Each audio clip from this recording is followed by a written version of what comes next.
Assalamualaikum warahmatullahi wabarakatuh. Nama saya Naila Faiza. Saya dari Universitas Islam Negeri Said Hidayatullah Jakarta, Fakultas Ilmu Tarbiyah dan Keguruan, jurusan Pendidikan Ilmu Pengetahuan Sosial, konsentrasi Sosiologi semester 6. Maksud saya membuat video ini adalah untuk memenuhi tugas akhir semester dari mata kuliah Telaah Kurikulum IPS yang diampu oleh Ibu Nengsri Nuraini MPD. Jadi selama satu semester ini Ibu Neng itu memberikan kita tugas-tugas itu melalui media Google Classroom, karena kan perkuliahan pada semester ini kan melalui virtual karena nggak bisa bertatap muka langsung karena ada pandemi. Jadi kita belajar melalui Google Classroom dan Ibu Neng memberikan kita tugas-tugas dan bahan materi berupa review di video yang Bu Neng buat, lalu linknya di-share ke Google Classroom. Abis itu kita mahasiswanya disuruh komentarin sekitar satu paragraf di link tersebut. Nah, sekarang gantian kita yang disuruh bikin video terkait perkuliahan selama satu semester ini, apa aja yang udah kita pelajarin, apa aja yang udah kita dapat. Kita ulas kembali di video ini. Nah, sekitar ada 8 materi yang sudah diberikan oleh Ibu Neng, yaitu ada kualifikasi akademik guru, ada kerangka dasar KTSP, kerangka dasar kurikulum 13, ada persamaan dan perbedaan KTSP dan kurikulum 13, ada standar nasional pendidikan yang dibahasnya itu di sini ada 3, yaitu standar kompetensi kelulusan, standar isi, dan standar proses, dan yang terakhir itu ada kurikulum Merdeka Belajar. Jadi di sini saya mau menjelaskan terkait 8 materi ini selama 30 menit ke depan. Jadi ditonton terus, jangan di skip. Materi pertama ini ada kualifikasi akademik guru. Menurut BSNP dan Permendikbud nomor 16 tahun 2007 ada 2 poin penting yang harus diingat oleh calon guru atau pendidik terkait tentang standar kompetensi profesional guru dalam pengembangan kurikulum, yaitu tentang standar kualifikasi akademik dan standar kompetensi guru. Standar kualifikasi akademik ini terdiri dari 2 pendidikan, yaitu pendidikan formal dan pendidikan informal. Di pendidikan formal ini mulai dari SD, SMP, SMA, SMK, dan perguruan tinggi. Yang mana bila untuk bisa jadi seorang guru di pendidikan normal ini, pendidikan formal ini itu ia harus memiliki pendidikan minimal S1 atau strata 1 dan diploma 4 atau D4. Nah, selanjutnya pendidikan informal. Pendidikan informal ini adalah jalur pendidikan yang ditempuh di luar dari pendidikan formal, yang mana bila seorang ingin menjadi guru tapi bukan pada bidangnya, contohnya misalkan orang yang bidangnya di bahasa Inggris, matematika, atau IPS, tapi dia ingin mengajar kesenian, itu bisa dengan syarat ia harus tetap mengikuti kualifikasi akademik dengan cara mengikuti uji kelayakan dan uji kesetaraan.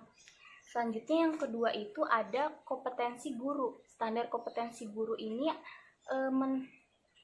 ada 4 indikator kompetensi, yaitu kompetensi pedagogik, kompetensi profesional, kompetensi sosial, dan kompetensi kepribadiannya. Yang pertama, saya akan membahas tentang kompetensi pedagogik. Kompetensi pedagogik ini adalah kemampuan seorang guru dalam memahami, menguasai materi yang sifatnya itu mengenal peserta didiknya itu seperti apa, terus menguasai materi-materi pendidikan, menguasai pengelolaan kelasnya seperti apa, menguasai strategi belajarnya gimana, metode belajarnya gimana, terus juga menguasai evaluasi proses dan hasil belajar siswa itu yang baik itu seperti apa. Nah, yang kedua ada kompetensi profesional. Kompetensi profesional ini adalah kemampuan seorang guru dalam penguasaan dan pemahaman materi pembelajarannya secara mendalam dan luas. Jadi kompetensi profesional ini lebih ke diri gurunya sendiri. Nah, jadi guru itu tidak hanya memahami materi pelajaran yang akan dikasih ke muridnya, tapi juga harus memahami tentang materi-materi kurikulum yang berlaku, juga tentang masalah-masalah yang terjadi di pendidikan. Selanjutnya ada kompetensi sosial. Kompetensi sosial ini adalah kemampuan guru dalam berinteraksi, baik itu secara lisan, tulisan, maupun perbuatan kepada peserta didik, tenaga pendidik, dan wali dari peserta didiknya. Jadi tenaga pendidik itu, guru itu harus memiliki tutur kata atau sikap untuk berkomunikasi dengan cara yang baik, yang sopan, santun, sesuai dengan adat dan norma yang berlaku. Lalu yang terakhir ada kompetensi kepribadian. Kompetensi kepribadian ini adalah kemampuan guru dalam mencerminkan sikap tauladan yang baik kepada peserta didiknya. Seorang guru itu harus memiliki wibawa yang bijaksana. Dia harus memiliki sikap yang disiplin, yang jujur, yang bertanggung jawab agar bisa menjadi sosok yang menginspirasi bagi peserta didiknya, karena peserta didik itu akan mengikuti apa yang dilakukan oleh gurunya. Jadi kalau misalkan gurunya disiplin waktu, datang tepat waktu ke kelas, itu akan diikuti sama siswanya. Materi kedua ini ada kerangka dasar KTSP yang meliputi hakikat, prinsip, struktur kurikulum. Yang pertama, hakikat KTSP. KTSP itu muncul pada tahun 2006 untuk menggantikan kurikulum berbasis kompetensi atau KBK. Jadi jika dilihat dari intinya, KTSP dan KBK ini tidak memiliki perbedaan yang signifikan. Hanya saja KTSP ini muncul untuk menyempurnakan kurikulum 2004 atau KBK itu sendiri. Nah, kurikulum ini berubah dari kurikulum 2004 ke kurikulum KTSP itu karena mengikuti perubahan zaman dan karena munculnya peraturan pemerintah nomor 19 tahun 2005 tentang standar nasional dan UU nomor 20 tentang sistem pendidikan nasional. Yang kedua, prinsip-prinsip KTSP. Prinsip-prinsip KTSP itu ada 7. Yang pertama, berpusat pada potensi, perkembangan, kebutuhan, dan kepentingan peserta didik serta lingkungannya. Yang kedua, beragam dan terpadu. Yang ketiga, tanggap terhadap iptek dan seni. Yang keempat, relevan dalam kebutuhan kehidupannya. Yang kelima, menyeluruh dan berkesinambungan. Yang keenam, belajar sepanjang hayat. Dan yang ketujuh, seimbang antara kehidupan nasional dan kehidupan daerahnya. Kepentingan nasional dan kepentingan daerahnya. Jadi KTSP ini dikenal dengan memberikan keleluasaan kepada sekolah atau kepada kurikulum tingkat satuan pendidikan. Jadi sekolah itu diberi kebebasan untuk membuat kurikulumnya sendiri. Nah, guru ini berhak membuat indikator pencapaian sesuai dengan kebutuhan peserta didiknya. Yang terakhir, struktur kurikulum KTSP. Di sini itu KTSP, struktur kurikulumnya itu membicarakan tentang mata pelajarannya, jam pelajarannya, muatan lokalnya, sama pengembangan diri. Nah, di mata pelajaran IPS itu di SMP kelas 7, 8 maupun 9 semuanya mendapat 4 jam pelajaran dengan alokasi waktu 32 jam per minggu. Selanjutnya materi ketiga, yaitu kerangka dasar kurikulum 13 yang meliputi hakikat, landasan, prinsip, dan struktur kurikulumnya. Yang pertama tentang hakikat kurikulum 13. Jadi KTSP ini diubah ke kurikulum 13 karena memang jika dilihat dari zamannya itu memang sudah harus ada perubahan di kurikulum seperti itu agar tidak terjadinya ketinggalan zaman gitu. Nah, yang kedua ini tentang landasan. Landasan kurikulum 13 ini terdiri dari 5 macam landasan. Yang pertama, landasan filosofis yang sesuai dengan undang-undang dan sesuai dengan tujuan pendidikan nasional. Yang kedua, landasan sosiologis. Landasan sosiologis ini berlandaskan dari keadaan sosial peserta didiknya. Yang ketiga, landasan psikopedagogis. yaitu landasan yang sesuai dengan kondisi psikologis dari peserta didiknya. Nah, yang keempat ini landasan teoritis. Landasan teoritis ini sesuai dengan standar berbasis kompetensi. Dan yang terakhir ada standar yuridis, yaitu standar yang berlandas sesuai dengan UU nomor 20 tahun 2003 dan sesuai peraturan pemerintahan nomor 19 tahun 2005. Dari kelima landasan tersebut, adanya kurikulum 13 itu karena kurikulum 13 sangat erat kaitannya dengan pendidikan berkarakter. Nah, yang ketiga ada prinsip-prinsip kurikulum 13, yaitu kurikulum 13 sangat ditegaskan dengan pendekatan saintifik atau pendekatan yang diyakini sebagai dasar perkembangan sikap, pengetahuan, dan keterampilan peserta didik. Jadi di kurikulum 13 ini pembelajarannya berdasarkan dari 5M. 5M itu mengamati, menanya, menalar, mengasosiasi, dan mengkomunikasikan. Yang terakhir ada struktur kurikulum. Struktur kurikulum 13 ini bisa dibilang hampir mirip dengan yang ada di kurikulum KTSP. Namun memang tetap ada perbedaannya, yaitu di KTSP itu ada standar kompetensi atau SK dan ada kompetensi dasar atau KD. Tapi di kurikulum 13, standar kompetensi itu dihapus dan digantikan menjadi kompetensi inti atau KI, dan KD-nya itu masih tetap sama.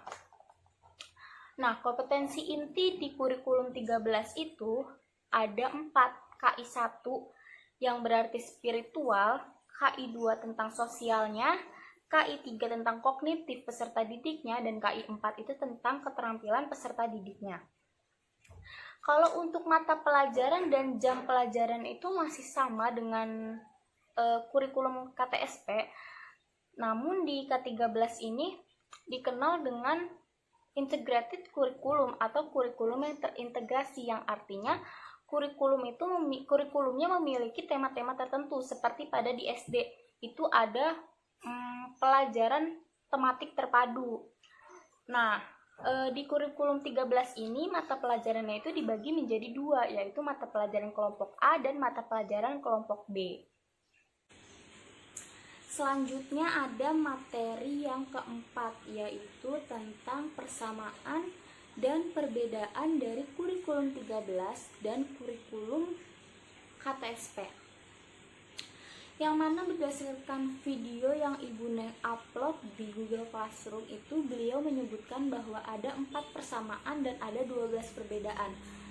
Namun di perbedaan ini poin keempat dan poin ke-11 itu sama. Jadi perbedaannya itu cuma ada 11. Nah, pertama saya akan menjelaskan tentang persamaannya terlebih dahulu. Persamaan KTSP dan kurikulum 13 ini ada 4 persamaan, yaitu yang pertama itu keduanya sama-sama menampilkan bentuk teks dalam sebagai butir kompetensi dasar. Lalu keduanya itu struktur kurikulumnya sama-sama dirancang oleh Kemendikbud. Lalu persamaan yang ketiga ialah terkait tentang mata pelajaran. Mata pelajaran yang ada di kurikulum 13 itu beberapa masih sama dengan mata pelajaran yang ada di kurikulum KTSP. Persamaan yang keempat yaitu tentang esensi kurikulum, seperti pada pendekatan ilmiah, yaitu keduanya sama-sama menggunakan pendekatan student center. Lalu selanjutnya ada perbedaannya, yaitu ada 11.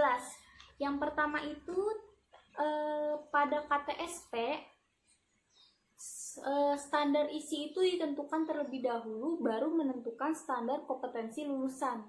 Sedangkan di kurikulum 13 standar kompetensi lulusannya ditentukan terlebih dahulu baru menentukan standar isi. Perbedaan yang kedua yaitu di kurikulum KTSP itu lebih menekankan pada aspek kognitif atau aspek pengetahuannya saja. Sedangkan di kurikulum 13 itu sudah menekankan kompetensi lulusan yang diseimbangi oleh pada ranah kognitif dan pada ranah soft skill dan pada ranah hard skill seperti aspek sikapnya, pengetahuannya, dan keterampilannya. Lalu perbedaan yang ketiga yaitu tentang pada satuan pendidikan sekolah dasar itu ada pelajaran tematik terpadu. Kalau di kurikulum KTSP, tematik terpadu itu dimulai dari kelas 1 sampai dengan kelas 3 SD. Sedangkan di kurikulum 13, tematik terpadu itu dimulai dari kelas 1 sampai dengan kelas 6 SD. Selanjutnya, perbedaan yang keempat itu ada terkait tentang jumlah mata pelajaran dan jumlah jam pelajaran. Kalau di KTSP itu jumlah mata pelajarannya itu banyak, sekitar ada 13 mata pelajaran, tapi jam pelajarannya itu sedikit. Sedangkan di kurikulum 13 mata pelajarannya itu sedikit tapi jam pelajarannya yang banyak. Seperti itu. Selanjutnya, perbedaan yang kelima itu tentang standar proses. Kalau di kurikulum KTSP, standar proses ini terdiri dari eksplorasi, elaborasi, dan konfirmasi. Eksplorasi itu adalah kegiatan mencari dan menghimpun informasi menggunakan media pembelajaran guna memperkaya pengalaman peserta didiknya. Elaborasi adalah kegiatan membaca dan menuliskan hasil diskusi, mendengar pendapat untuk lebih mendalami pengetahuan tentang sesuatu. Terus selanjutnya konfirmasi. Konfirmasi ini adalah kegiatan umpan balik terhadap apa yang telah dihasilkan siswa melalui pengalaman belajar dengan memberi apresiasi terkait hasil belajar yang dengan menggunakan teori yang dikuasai oleh gurunya. Lalu selanjutnya itu ada perbedaan yang di kurikulum 13. Kurikulum 13 ini proses belajarnya itu menggunakan pendekatan ilmiah 5M, yaitu mengamati, menanya, menalar, mengasosiasi, dan mengkomunikasi. Jadi standar proses di KTSP itu menggunakan eksplorasi, elaborasi, dan konfirmasi, dan di kurikulum 13 menggunakan pendekatan 5M. Lalu selanjutnya itu perbedaan yang nomor 6, yaitu tentang TIK. Kalau di kurikulum KTSP, TIK ini masih masuk sebagai mata pelajarannya, sedangkan di kurikulum 13 TIK ini bukan lagi sebagai mata pelajaran, namun TIK ini digunakan sebagai media pembelajarannya. Nah, lanjut ke perbedaan yang nomor 7, yaitu pada KTSP penilaiannya itu lebih dominan pada pengetahuan, pada aspek kognitifnya aja. Sedangkan di kurikulum 13, standar penilaiannya itu sudah menggunakan penilaian autentik atau penilaian yang mengukur semua aspek sikap, keterampilan, dan pengetahuan berdasarkan proses dan hasil belajar siswanya. Selanjutnya ada perbedaan yang ke-8, yaitu terkait tentang ekstrakurikuler pramuka. Kalau di kurikulum KTSP itu peserta didik tidak diwajibkan untuk mengikuti ekstrakurikuler pramuka. Sedangkan di kurikulum 13 ini ada peraturan baru bahwa peserta didik diwajibkan untuk mengikuti ekstrakurikuler pramuka. Selanjutnya perbedaan yang ke-9, yaitu penjurusan di kurikulum KTSP itu dimulai dari kelas 11 atau dari kelas 2 SMA. Sedangkan di kurikulum 13 penjurusan itu dimulai dari awal masuk SMA, yaitu dari kelas 10. Nah, selanjutnya itu perbedaan yang ke-10, yaitu terkait tentang bimbingan konseling. Jadi bimbingan konseling di kurikulum KTSP ini adalah untuk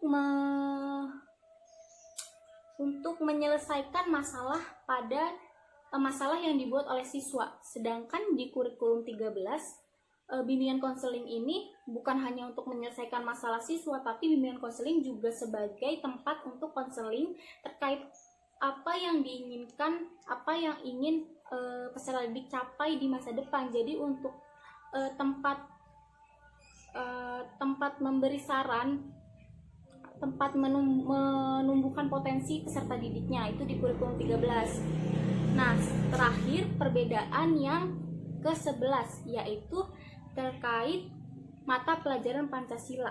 Kalau di KTSP itu namanya PKN, sedangkan di kurikulum 13 PKN ditambah kewarganegaraan.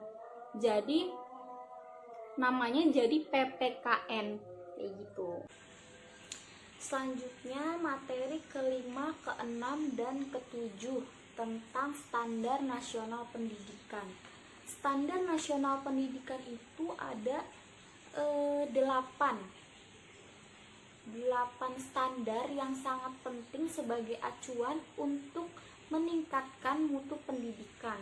Namun di perkuliahan semester ini hanya dibahas 3 standar pendidikan nasional yang yaitu SKL, standar kompetensi lulusan, standar proses atau SP, dan standar isi atau SI, yang mana sejak dari KTSP sampai sekarang itu sudah berubah sebanyak 3 kali. Nah, yang pertama itu ada SKL, standar kompetensi lulusan. Ini adalah suatu ukuran kompetensi yang harus dicapai peserta didik setelah mengikuti proses dalam satuan pendidikan tertentu. SKL ini mencakup tentang sikap, pengetahuan, keterampilan.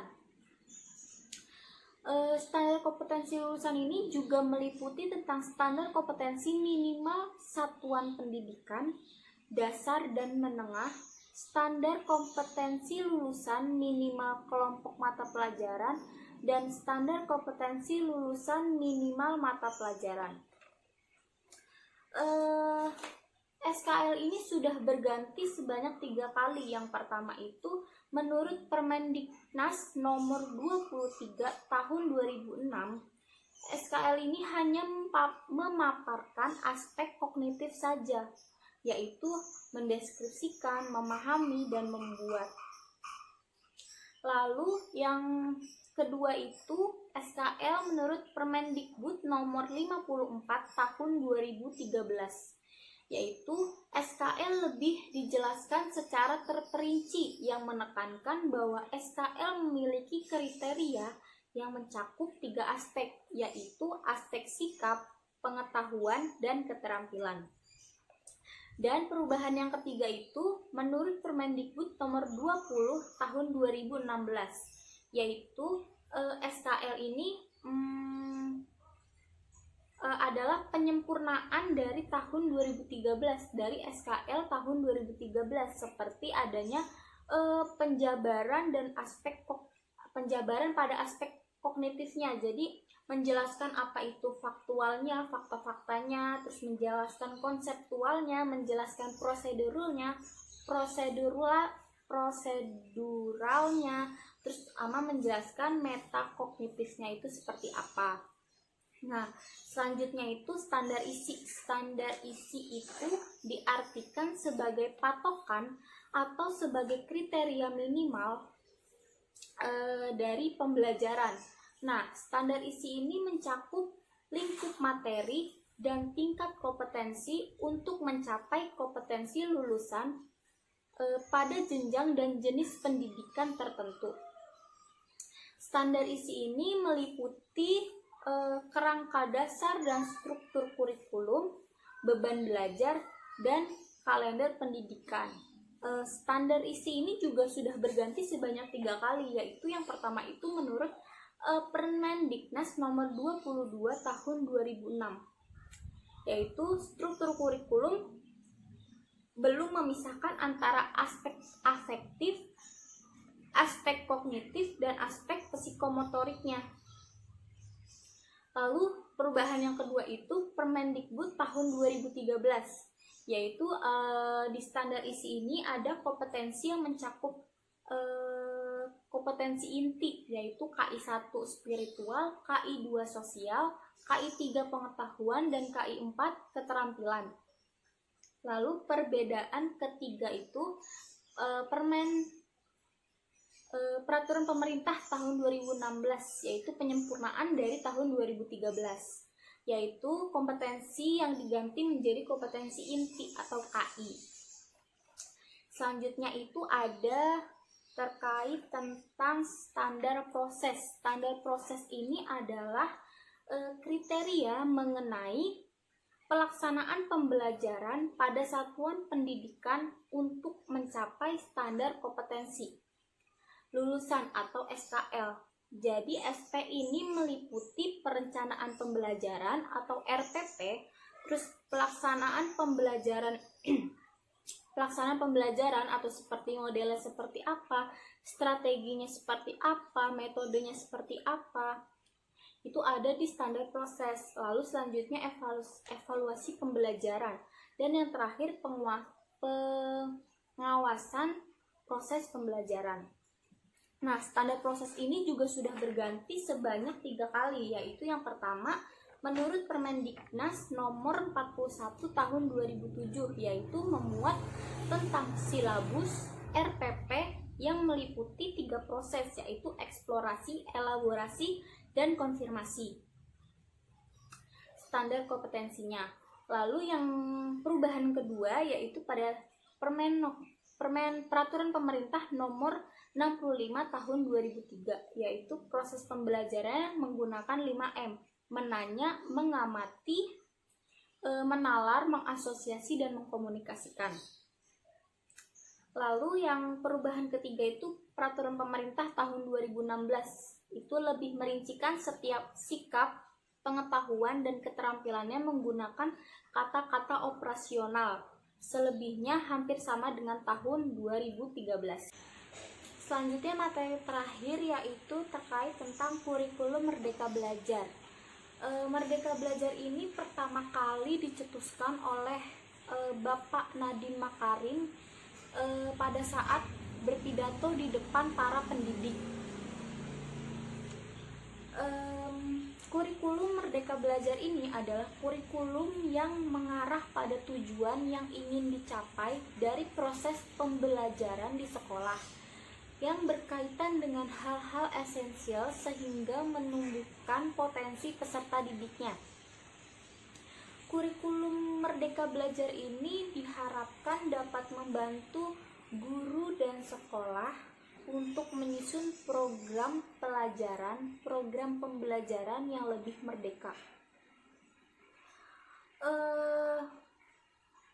Kurikulum Merdeka Belajar ini memiliki 4 poin kebijakan, yaitu ada penghapusan UN, ada perubahan UASBN, terus ada penyederhanaan RPP, dan ada sistem zonasi, PPDB sistem zonasi.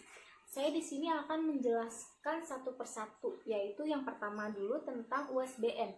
UASBN ini berdasarkan Permendikbud nomor 43 tahun 2019, UASBN itu akan diselenggarakan oleh sekolah. Nah, jadi guru dan sekolah itu lebih merdeka dalam menilai peserta didik, dalam menilai hasil belajar peserta didiknya. Kemampuan ujian yang dilakukan dalam UASBN ini dalam bentuk tulis atau dalam bentuk teks lainnya yang lebih komprehensif, yaitu seperti portofolio atau penugasan. Yang kedua itu tentang penghapusan UN. Tahun 2020 ini menjadi tahun terakhir dilaksanakannya UN, dan tahun selanjutnya itu UN akan digantikan menjadi asesmen kompetensi minimum dan survei karakter, yang mana tujuannya dilakukan untuk mendorong guru dan sekolah dalam memperbaiki mutu pembelajaran. Nah, asesmen di UN ini dilakukan dilakukan di tengah jenjang pendidikan, yaitu pada kelas 4, kelas 8, dan kelas 11. Lalu yang akan diujikan di asesmen pengganti UN ini adalah kemampuan bernalar menggunakan bahasa, kemampuan bernalar menggunakan matematika, dan penguatan pendidikan karakter peserta didik. Penggantian UN ke asesmen ini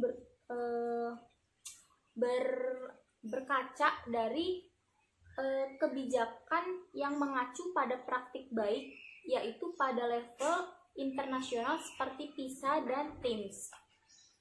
Selanjutnya ada penyederhanaan RPP.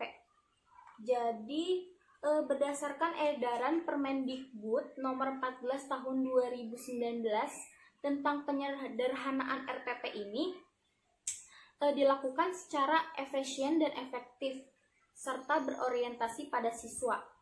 Jadi isi RPP Merdeka Belajar ini terdiri dari 3 komponen inti, yaitu tujuan belajar, langkah-langkah pembelajaran, dan penilaian pembelajaran. Seorang guru itu di RPP Merdeka Belajar ini seorang guru bebas memilih, membuat, dan menggunakan serta mengembangkan format RPP-nya sendiri. RPP ini disederhanakan sehingga guru itu memiliki lebih banyak waktu untuk mempersiapkan dan mengevaluasi proses pembelajarannya di kelas gitu. Jadi RPP Merdeka ini dikatakan oleh Nadiem Makarim itu cukup 1 lembar aja. Dan yang terakhir itu tentang sistem zonasi. Sistem zonasi ini berdasarkan Permendikbud nomor 44 tahun 2019 tentang PPDB, adanya perubahan porsi dalam sistem PPDB, yaitu untuk mengakomodasi ketimpangan akses dan kualitas di berbagai daerah. Sistem zonasi ini contohnya itu kayak sebelum adanya jalur sebelumnya itu jalur prestasi itu hanya 15%, dan sekarang setelah ada sistem zonasi ditambah menjadi 30%, serta adanya penambahan afirmasi atau jalur khusus siswa yang mempunyai Kartu Indonesia Pintar atau KPI. Merdeka Belajar ini itu sangat relevan dengan pemikiran tokoh pendidikan kita, yaitu Ki Hajar Dewantara. Sekian video saya kali ini, kurang lebihnya mohon maaf. Wassalamualaikum warahmatullahi wabarakatuh.